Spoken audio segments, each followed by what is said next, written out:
Семейството е основната опора на всяко дете. Но за съжаление, не всички деца имат шанса да израснат в сигурна и подкрепяща среда. Приемното родителство е начин обществото да даде втори шанс на тези деца, като осигури дом, където те могат да се чувстват обичани и защитени.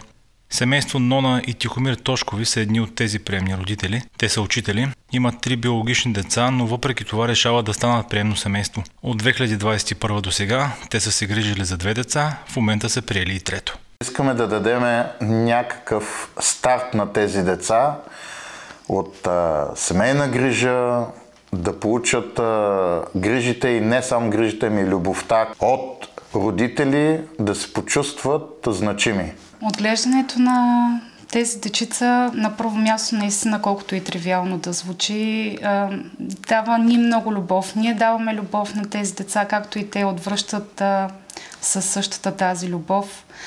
Изграждат се едни много силни семейни връзки. Приемните родители виждат в себе си силата да осигурят стабилност и топлина на тези деца, дори ако това е само временно, разбира се, срещат и трудности.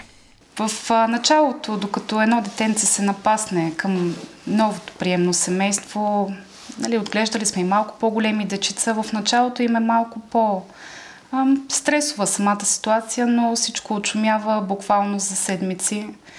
Децата много бързо се напасват към новите условия, към това, което в средата им даваме, тъй като мога да ви кажа, имали сме дечица, които на така по-голяма възраст не са имали възможността да имат Коледа, да имат подаръци, да имат достъп до образование.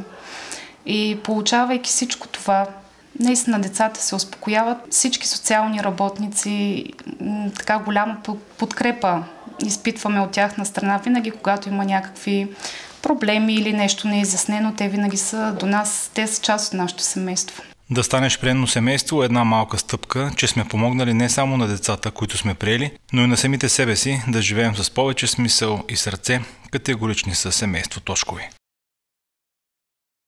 Ако и ти искаш да станеш приемен родител, разбери как в секция Приемна грижа в сайта на Агенцията за социално подпомагане.